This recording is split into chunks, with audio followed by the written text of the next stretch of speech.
اعوذ باللہ من الشیطان الرجیم بسم اللہ الرحمن الرحیم واللہ غفور الرحیم صدق اللہ العظیم وصدق رسولہ النبی الکریم ونحن علی ذلک لمن الشاہدین والشاکرین صلی اللہ علیہ وآلہ وسلم۔ قرآن مجید فرقان حمید میں اللہ رب العزت نے بارہا فرمایا کہ میں غفور الرحیم ذات ہوں، میں محبت کرنے والی ذات ہوں، صرف آپ میری طرف آ جائیں، مجھ سے بخشش مانگنے والے بن جائیں۔ ایک روایت میں آتا ہے کہ اللہ رب العزت کی ذات گرامی انسان سے 70 گنا جو ماں کی محبت ہے اس سے بڑھ کر محبت کرتی ہے۔ ایک ماں ہے، وہ یہ محبت کرتی ہے کہ سردی کی جب رات ہوتی ہے تو جب بچہ پیشاب کرتا ہے تو اگر اس وقت اس بسترے پر ڈالنے کے لیے کوئی کپڑا نہ ہو یا کوئی چیز نہ ہو جس کی وجہ سے اس پیشاب کو ڈھانپ دیا جائے اور بچے کو لٹا دیا جائے، تو ماں کی محبت اور شفقت دیکھیں کہ پھر بچہ اٹھا کر خود اس کو سوکھی جگہ پر کر دیتی ہے بچے کو، اور خود گیلی جگہ پر آ جاتی ہے۔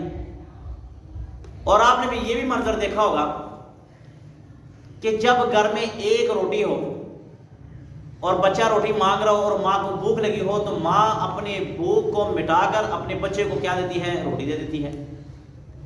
تو اللہ کہتے ہیں کہ میں دنیا کی ماں سے بڑھ کر 70 گنا انسان سے محبت کرتا ہوں۔ اللہ تعالیٰ اللہ کی ذات تو بہانے ڈھونڈتی ہے کس طریقے سے میں اپنے بندے کی بخشش کر دوں۔ ایک کنجری، ناچنے والی، گانے والی، زانیہ،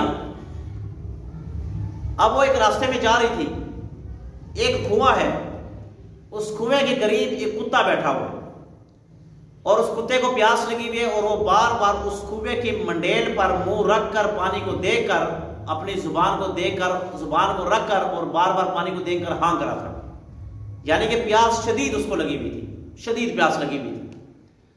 اور وہ کتا جو ہے وہ کنویں کی منڈیل پر اپنا منہ رکھ کر پانی کو دیکھ کر بار بار ہانک رہا تھا کہ کس طریقے سے میں اس پانی تک پہنچوں اور یہ پانی میں پی لوں۔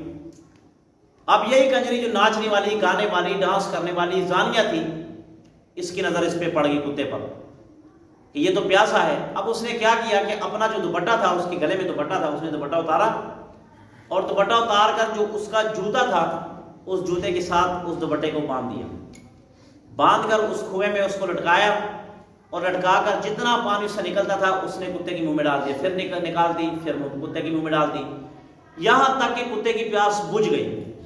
کتے کی پیاس بجھ گئی۔ اللہ رب العزت نے جب یہ منظر دیکھا تو اللہ کو اس پر بڑا رحم آیا اور کہا فرشتوں جاؤ گواہ رہنا، میں نے اس کو معاف کر دیا۔ اب دیکھو، ہے ناچنے والی، ڈانس کرنے والی، مگر اللہ رب العزت کی مخلوق پر اس نے رحم کیا تو اللہ نے اس کے لیے صرف ایک بہانہ کتا بنا دیا تھا، اللہ نے اس کی بخشش کر دی۔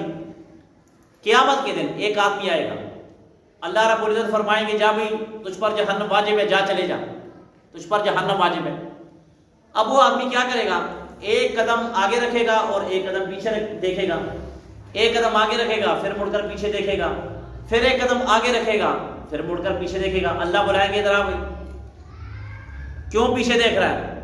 کہا اللہ جی مجھے ابھی بھی آپ کی رحمت، آپ کی جو رحمت ہے نا اس سے مجھے ابھی بھی امید ہے کہ آپ مجھے بخش دیں گے۔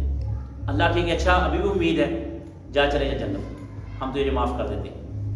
یعنی کہ دیکھیں کیا بہانہ، اللہ رب العزت کی ذات بہانہ ڈھونڈتی ہے کہ میں کس طرح اپنے بندوں کی بخشش کروں، یہ میرے سے بخشش کرنے والے بن جائیں، مجھے منانے والے بن جائیں۔ قیامت کے دن ایک آدمی کو بلایا جائے گا اور بلا کر کہیں گے کہ جا تجھے جہنم تجھ پر واجب ہو چکی ہے، بھاگا چلے جا جہنم میں۔ اب وہ آدمی بھاگا ہوا جہنم کی طرف جائے گا، بھاگا بھاگا دوڑتا ہوا۔ اللہ بلائیں گے ذرا بھائی ہم نے تجھے جہنم بھیجا، جنت نہیں بھیجا۔ اللہ جی مجھے پتا ہے، یا اللہ مجھے پتا ہے مجھے جہنم بھیج رہے ہیں۔ اچھا بھاگے ہوئے کیوں جا رہے ہو؟ اللہ کہیں گے بھاگے ہوئے کیوں جا رہے ہو؟ کہیں گے اللہ تعالیٰ، اے اللہ کی ذات، پوری دنیا میں، پوری زندگی میں میں نے دنیا میں نافرمانی ہی نافرمانی کی، جتنی میری زندگی تھی ساری آپ کی نافرمانیوں سے بھری ہوئی، مگر آج آپ نے مجھے کہہ دیا جہنم چلے جا، تو میں نے کہا چلو پہلی بار اللہ رب العزت نے مجھے مخاطب ہو کر کہا کہ جہنم چلے جا، اس لیے میں بھاگ کر جہنم جا رہا ہوں، اللہ جی میں آپ کے حکم کی تعمیل کر دوں۔ اللہ کہیں گے اچھا چلو جا تم بھی جنت چلے جا۔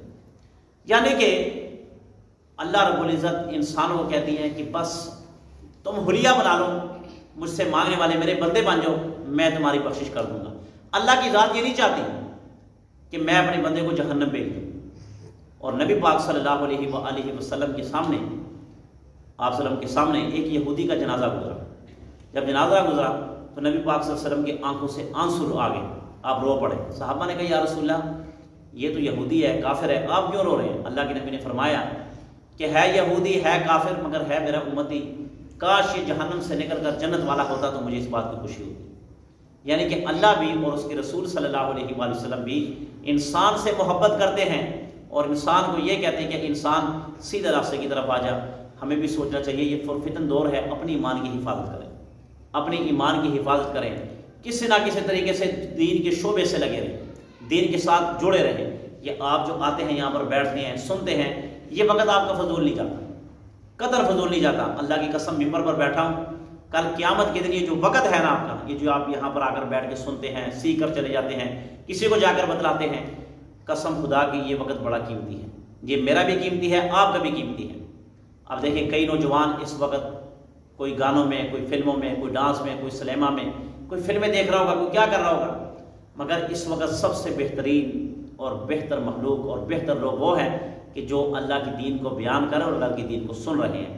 اس لیے دین کے ساتھ جڑے رہیں، دین کی باتوں پر عمل کریں، دوسروں کو پہنچائیں، اور دین پر عمل کرتے ہوئے اپنے آپ کو گناہوں سے بچائیں، تو پھر دیکھنا اللہ تعالیٰ آپ کی اس دنیا کو بھی اور اس دنیا اور آخرت کو بھی سنوار دیں گے۔ بسم اللہ الرحمن الرحیم، الحمدللہ رب العالمین والعاقبۃ للمتقین والصلاۃ والسلام علی سید الانبیاء والمرسلین۔ الہ العالمین جو کچھ کہا سنا اس پر عمل کرنے کی توفیق عطا فرما، گناہوں سے بچنے کی توفیق عطا فرما، نیکیاں کرنے کی توفیق عطا فرما۔ نبی پاک صلی اللہ علیہ وآلہ وسلم کی یا اللہ ہمیں شفاعت نصیب فرما، آپ کے رستے پر آپ کے سنت کے مطابق زندگی بسر کرنے کی توفیق عطا فرما۔ الہ العالمین ملک پاکستان کی حفاظت فرما، ملک پاکستان کی سرحدوں کی حفاظت فرما۔ الہ العالمین جہاں کہیں مسلمانوں پر ظلم ہو رہے اللہ مسلمانوں کی مدد فرما، آمین برحمتک۔